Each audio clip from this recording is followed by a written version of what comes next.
Ladies and gentlemen, my name is BrendenPlayz and welcome back to more Total Extreme Wrestling. This is one of the biggest nights of the year on our playthrough because it is the final of the Bound for Glory series. Let's take a look at the Bound for Glory series and where we are currently standing as of right now. Muhammad Hassan up in the lead, Abyss, Jeff Jarrett and Jeff Hardy all in the top 4. Now, we were originally going to do a Battle Royal or something along those lines, but that's scrapped. We don't have enough time in the show to really do it. So, the top 4 is the top 4. Everyone has had 9 matches each in the series, and Muhammad Hassan, obviously, quite clearly, the better man, but very close. Abyss, Jarrett, Hardy, all very, very close up the top 2, 3, and 4 there. AJ Styles, Lashley, Sting, and Samoa Joe all narrowly missing out. But Hardy, Jarrett, Abyss, and Hassan make up your top 4. And you're probably noticing, well, there's a big mistake there, isn't there, Brendan? You've made a mistake there, and yes, I have. Now, originally, I wanted Jeff Jarrett to drop out and have AJ Styles go on the top 4. But I actually gave Jeff Jarrett 1 point too many. And if we were going to do a Battle Royal, the plan was probably to have AJ Styles win that Battle Royal and get into the top 4 that way. But if we were to have a Battle Royal and AJ Styles wins, then Jeff Hardy would drop out, and that would make the situation the same. Because we currently have 3 heels and 1 babyface in the top 4. We're meant to have 2 and 2. Bit of a mistake there, but it does offer us a couple of unique matches that we haven't really had yet, and that is Abyss and Jeff Jarrett. The potential for Muhammad Hassan and Abyss, or the potential for Muhammad Hassan and Jeff Jarrett, we haven't seen that yet. So there's a couple of unique matchups that we could explore here. Yes, the ratings will go down because of that, but we are aware of that and we will have to deal with that, but we're okay with that. But yeah, it's been a really good series overall. I hope you guys have enjoyed the series. I don't know, it's had a really nice direction of our show. It's going to be interesting to see what we do afterwards and what kind of rivalries we explore. Do we try and move some of these Bound for Glory series guys onto other rivalries, other feuds, or do we just, stick with these guys and keep going along that way, that path, and maybe, a few names that might have missed out, they get involved again. But we're currently looking at about 20,000 fans for our pay-per-view here tonight. That's big. That's got to be one of our best attendances, surely, to date. That's actually really, really good. Let's take a quick little look. Our best attendance is actually, 16,000. And we're looking at about 20,000. That is a big, big jump. I can't believe that's actually true. Surely it's not, but looking as though it probably will be.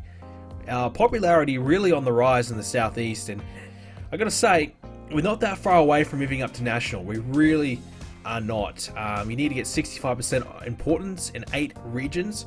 Well, let's have a look. So we've got the Tri-State, that's 1. Southeast is 2. Mid-South is 3. So we've got 3. New England, very close, so that'll be almost 4.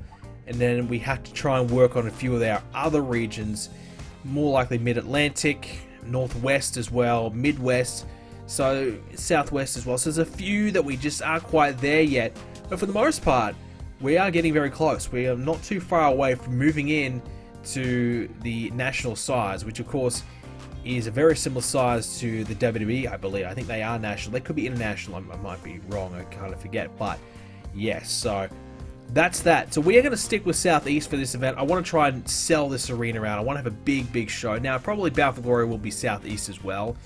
But that's okay. We want to try and maximize our profit because we're not making a lot of money. You can see only 300,000 per month. We're not really making a lot of money. So it's important for our pay-per-views that we maximize our ticket sales, and to do that we have to try and hold our pay-per-views in the Southeast region. Otherwise, if we're not making as much money, all of a sudden we're just not really getting anywhere. We don't have much money to play around with, and with more money we can make more developmental territories, create a dojo, do a few different things, get our own venue. We can do a number of different things, and we need that money coming in. So it's important that we get that done. So we do have the card all ready to go. So let's get into the results for No Surrender. We may as well start it off. So we got R-Truth and Alex Skipper one-on-one. They've actually got great chemistry, and it showed in their performance. That's not a bad idea. R-Truth and Alex Skipper as a rivalry. Truth is going really, really well. He's on fire. He's really starting to get there. And another bit of a mini feud here, a mid-card feud between these two, might just be able to elevate Truth to that next level and also give Skipper something to do and also give him some better matches. So that's something to keep in the back of our minds. I don't think we've actually done this rivalry. I think we did Skipper and Tanahashi. I don't know if we've done Skipper and Truth yet. I'll have to check, but I'm pretty sure we haven't. So that's a good opportunity to do that. And you know, I watched an Alex Skipper match. I don't know if you guys have ever seen it, but for real life TNA, if you've never seen it, it is Triple X, I think they're called. I'm not sure of the tag team. That was Christopher Daniels and Alex Skipper versus America's Most Wanted. Amazing tag team, steel cage match, unbelievable match. So if you haven't ever seen that, go and check that out and let me know what you think. So after watching that match, I kind of really want to do something with Alex Skipper because I was so impressed with him in that match. So maybe a Truth rivalry there is something we can explore. We had Tracy Brooks go one-on-one with Natalya, obviously continuing that little rivalry. Natalya got the victory in the end. They have pretty good chemistry and lifted the match, which is excellent. So obviously Tracy Brooks is on her way out due to pregnancy. So we need her to start, putting over a few other people. Natalya is that person. Yes, it's on the pre-show, so it's not going to be as effective, but we didn't have any time for it to put it on the main show, to be honest.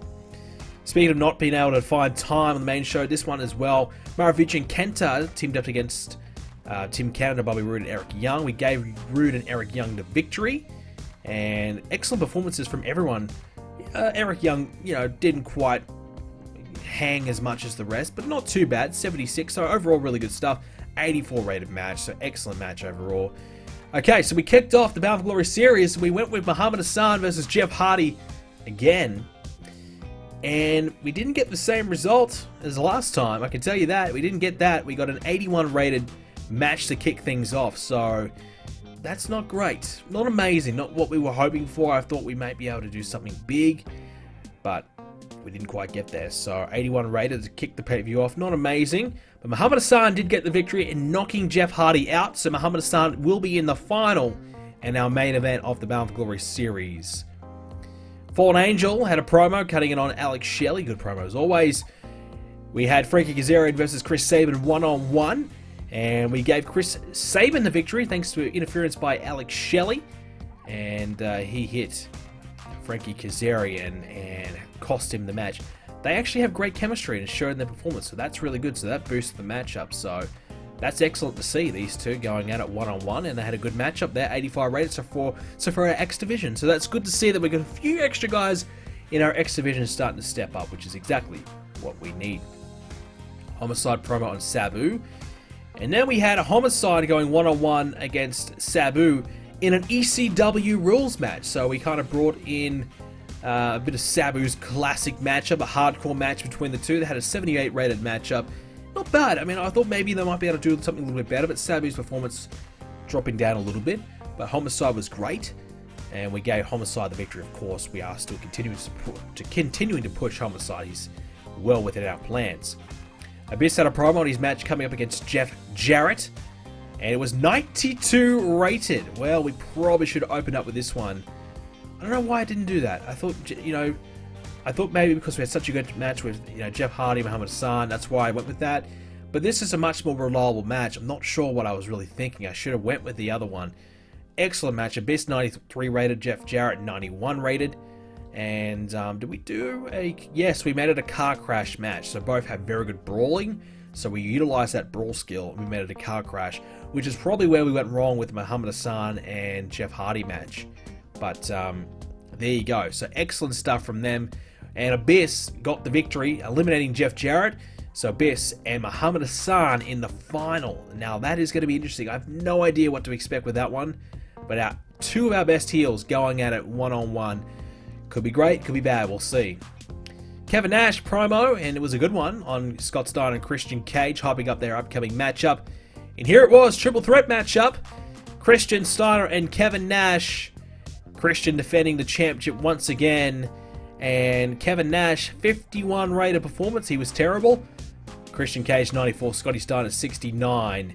So Christian absolutely carried a match. 86 rated in the end. So he carried that match hard. Maybe we should have had that one open up. I don't know. But I was not expecting much at all. But we got through. And that can pretty much conclude this rivalry between Christian And Scott Steiner and Kevin Nash just came in there for a small little length of time to fill in a spot, and he did a terrible job, but overall, good match. So Kevin Nash has a good matchup, thanks to Christian, really. Melina cut a promo on Gail Kim. Then we have Melina and Gail Kim one-on-one. Gail Kim won the matchup, and that was because of an interference by Awesome Kong. So Awesome Kong came in and attacked Melina, costing her the match, giving Gail Kim the victory. Gail Kim survives again, still is the champion. Now the plan here, I think, is to have Awesome Kong basically be Gail Kim's bodyguard, protecting Gail Kim, working alongside of her, and Melina has to now deal with Gail Kim and Awesome Kong. So Melina, she just can't quite get the job done. She's had so many opportunities now, just can't quite get the job done because of Gail Kim finding a way to keep that championship. So now Gail Kim has Awesome Kong by her side. She's going to be even tougher to beat. America's Most Wanted and Team 3D had a tag team matchup at the Tag Team Championships. Team 3D made their first defense of the tag team titles, and they had very good performance. 90 rated from Brother Ray. Devon, actually the best of the match, 91 rated. So, what type of match did we do? We did, no, just a standard match. So, I thought we maybe did a car crash, but just standard match up there. America's Most Wanted were a little bit disappointing compared to 3Ds. I'm not sure what went wrong there, I should say. But only 77 rated. I thought that could have been better, but that's fine. That's okay. It was not positioned that strongly on the card, so we didn't really need it to be that fantastic. But maybe expecting a little bit better from two of our best teams, to be honest with you. Alex Shelley with a promo on Fallen Angel, actually a pretty good one. I don't know how good Alex Shelley's promo abilities is, but that's a good promo. And he had a match with Fallen Angel, 87 rated. They have great chemistry as well, so there you go. Excellent chemistry all around. 97 rated performance from Fallen Angel Christopher Daniels. That is unbelievable. 97 rated. That's brilliant. He defended the championship. He beat Shelley thanks to the distraction by Kazarian. So Shelley cost Kazarian the match earlier on in the night. Kazarian got one back by distracting Shelley, giving his good mate Fallen Angel the victory. Alex Shelley with an 88 rated performance as well. So 87 rated. I don't know what went wrong. That should have been a higher rated matchup. Maybe the positioning on the card. Not sure. They say cap for match length. It was an 18-minute match. Are they expecting 20-25 minutes? We just didn't. Well, we probably could have given it a few more minutes. But that's okay. That's their first match. We now know what to expect from them. So I'm saying next time we see this matchup, it could be a lot stronger. We'll give it a bit more time, and it might be a bit more stronger. Muhammad Hassan cut a promo on Abyss, so this is going to be it. I think this is our main event matchup, I believe, and this is going to be Hassan and Abyss. So far, we had a pretty poor opener. The opener is going to drag down the quality of the show big time. That's a real shame, but hopefully we do a bit better. Hopefully we actually we pick it up and we finish strong. So let's have a look. 86 rated. So Hassan, 86 rated, beat Abyss, and he wins the Bound for Glory series. He has won the series, and he will now take on Christian Cage at Bound for Glory for the TNA World Heavyweight Championship. I think you guys kind of expected Muhammad Hassan to win. I think you guys all wanted Muhammad Hassan to win. It was the right choice, I think. Muhammad Hassan got the big victory. Abyss was good. Hassan was good. Good matchup, but just didn't get the rating, probably because it was a heel versus heel. We knew that was going to happen. Not how we initially planned it, but it is what it is. So 86 rated matchup, and Muhammad Hassan celebrated afterwards. He went into the crowd to celebrate. I'm not sure if they were too keen to celebrate with him, but 89 rated there, which is a little bit better of a way to close out the show. Overall, 88 rated pay-per-view. Hey, that's pretty good. That's pretty good. That was probably better than what I expected. I thought we were going maybe 85. But that's pretty good. So we're going to give Muhammad Hassan some love. He put in a lot of work that night. Fallen Angel, I think, deserves some love too. He was really good. And I think we're going to have to give it to Christian Cage. He carried that world title match big time. So we'll give them some love. And we'll check out the buy rate and the results and everything along those lines. But there you go. That's the Bound for Glory series done. Christian and Hassan. That's where we're headed next. And I got to say, I think that's going to be a very, very good rivalry. Honestly, I'm really excited to see how that goes.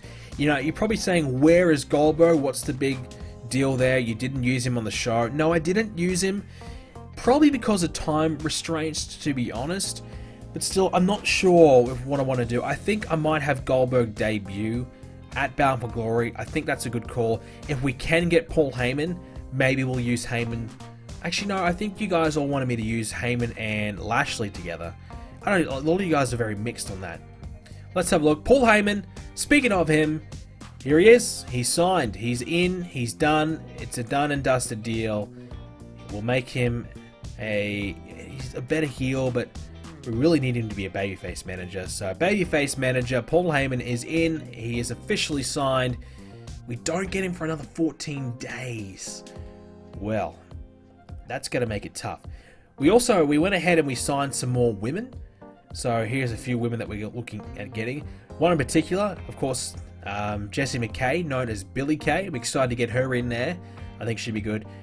Sarah Stock, she's excellent. She's probably one of the better workers we can get. So we can get her in. I think she could be a major, major player for our division. Chantel Taylor.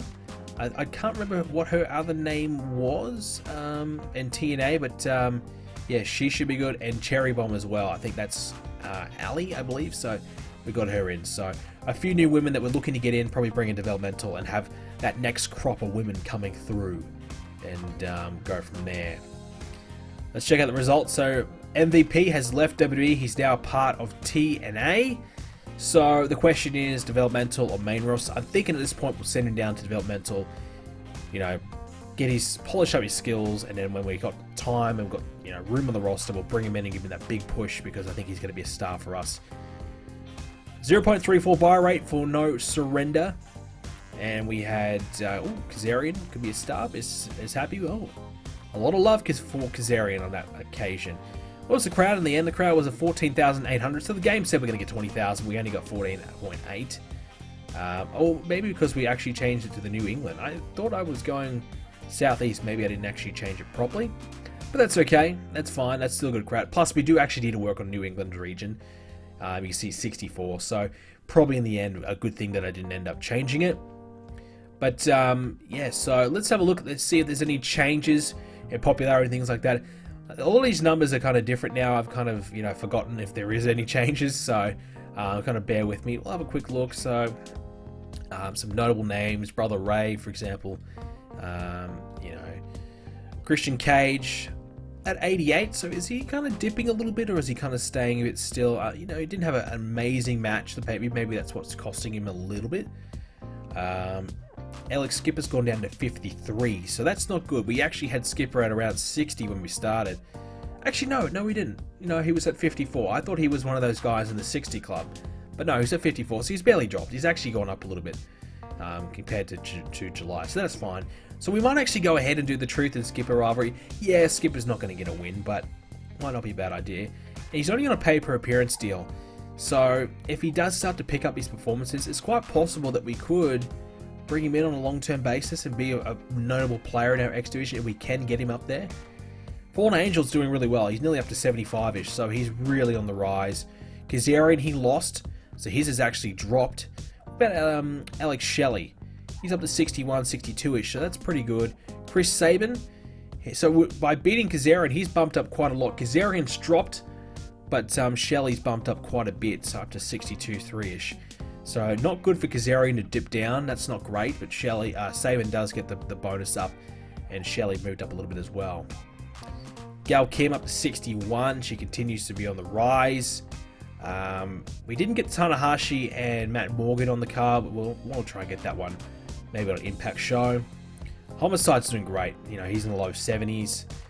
Jeff Hardy nearly, slowly getting towards 80. We need to do a bit more with Jeff. We need to really start knuckling down and getting him. Now that he's away from the Bound for Glory series, we can start pinpointing who we want to push, and we can start putting them in those rivalries to get them to where we want to be. Because the Bound for Glory series, at the end of the day, there's one winner, so you kind of focus everything around that one guy, and other guys can have to lose along the way, but that's the difficult thing about it.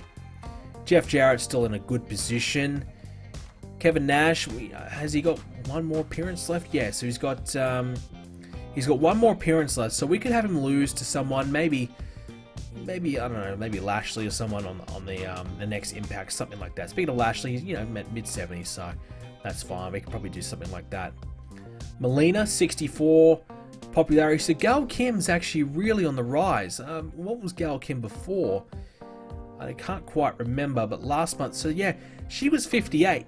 So we've now put her up to 61, which is excellent because now her and Melina can really start to carry this Knockouts division. Now, Melina, did she drop down at all? No, she didn't.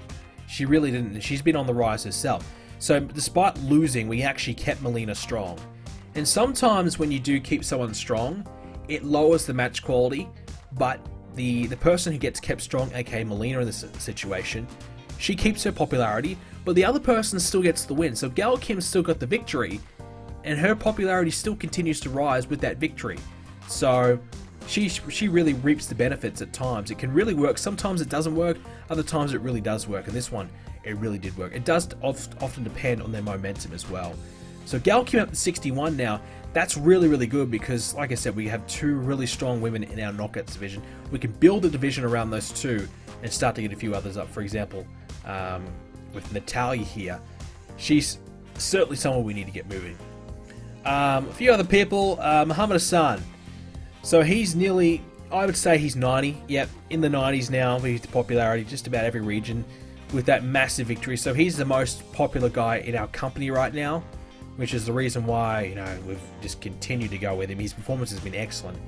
Really killing it. So Muhammad Hassan, the Bound for Glory winner, and he's on fire. He's really doing well. So he won that tournament.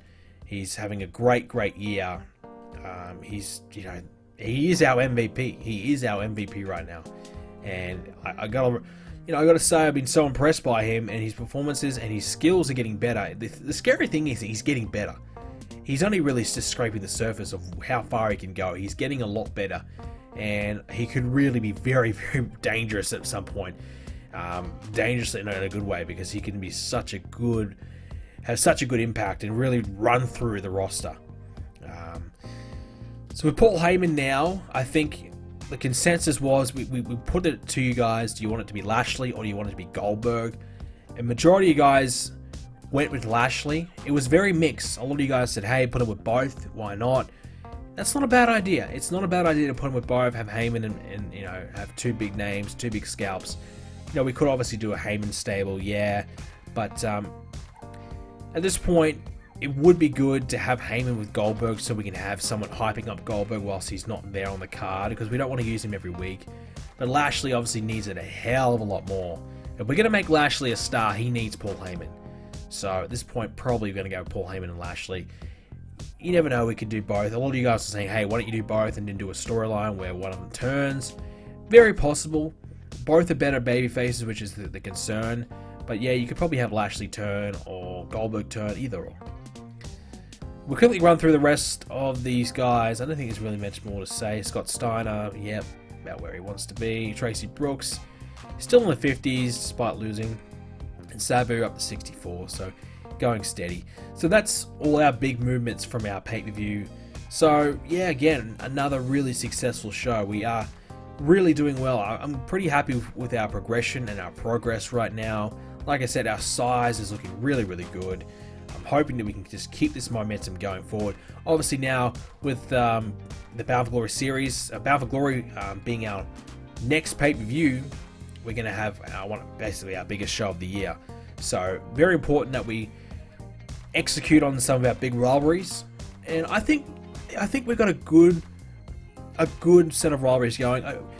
With obviously Bound for Glory, with all these guys in the Bound for Glory series, we have to try and separate a few of these guys and stick a few guys together. Now, who that will be, I'm not sure. Maybe we can go Jeff Jarrett, Jeff Hardy, for example, or I'd love to push Samoa Joe and AJ Styles. I think those two guys we really need to start getting a move on with. Maybe we have Joe and Sting, and maybe Samoa Joe gets the big win there. I don't know. It's hard to say. Abyss, obviously, despite losing the final, the Bound for Glory series, such an important member of our roster. I want to do something big with him as well. So there's a few different rivalries we could start to establish to really, get Bound for Glory, up and running. But Bound for Glory, it is a 4-hour show, so we're going to have a little bit more time to do something and have a few more matches on the card, which I think we really do need, because I've been struggling just a little bit as of late to get everyone on the card, so an extra hour will really help. But that's really all we have time for. There's not a lot more else I've got to kind of show you guys. We can have a look at anything else in the news. We had another developmental show here with our GFW brand, and there's not a lot really going on. It's a bit of a steady progression right now. You can see 116 in attendance for our shows there. We might check in to see how that popularity is going for that show. We haven't been able to get a TV deal yet, which has been a real struggle for us. But as you can see, we started at 25 popularity.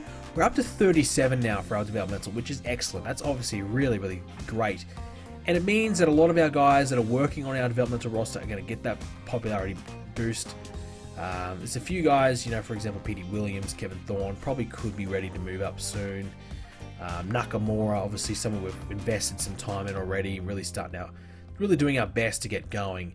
But yeah, as you can see, these are our championships. So yeah, Roman Reigns and Okada are still champions for whatever reason, and Nakamura is our next gen champ, and Petey Williams is the world champ. And the world title's actually got a lot of credibility right now. Only 2 champions so far, and we established it back in February. So it's been a good way to kind of kick off that championship there. But that's where we're at there. And as we said, it's a few more women coming in. We'll have a look around and see if there's any more names we could think about bringing in and signing up. So look, the Barbie Blank, aka Kelly's a decent option to bring in as a potential women's wrestler. The thing is, I don't know how far her skills are going to get in terms of a wrestler. Yeah, she could be a good valet or something like that. That's a potential option, and I wouldn't be against that, to be honest with you. But do we bring her in as developmental? It is, it's not a bad idea. Her asking price is pretty high, 8.5. So that's quite high for someone who's really got no skills whatsoever. Would like to see her get work elsewhere and go and work Ring of Honor or something like that and develop her skills there. But no one's really been interested in picking her up yet. So hopefully that changes soon. But other than that, there's really nobody else I'm kind of looking at. Chris Jericho still won't look and talk to us. Someone like Cesaro is someone I really want to bring in soon. I think we're getting close to maybe executing on that. But yeah, so we're kind of just continuing to move along, focusing on the talent we've got. Low key, he won't come back to us yet. So yeah, Mike Awesome would be a pretty good name to bring in. I remember Mike Awesome had a great match in 05 at One Night Stand. It really impressed me that night. But I would bring him in, but that age is kind of the big deterrent there. But we'll leave you guys with that. I hope you enjoyed this episode of Total Extreme Wrestling. Next up, it is the build towards Bound for Glory. We're getting ready to have a massive show at Bound for Glory and hopefully execute a real big one. Oh, we do need to send MVP down to developmental. We probably should give him a gimmick before he gets sent down, so he's got that all sorted. So he will be a heel, with no doubt about that. And his best skills, his cockiness is his best. So we'll do that. And there it is, MVP, most valuable player. That's it. That's all you got to do. And we'll send him down. He doesn't think his skills are going to improve anymore. Well, we're going to send you down anyway. We're going to see how you go down there and go from there. But that's all we have time for, ladies and gentlemen. Thank you again for joining us for this episode. I hope you enjoyed it. Leave a like if you did. And of course, subscribe to see more episodes coming away very soon. Thanks for watching. See you next time.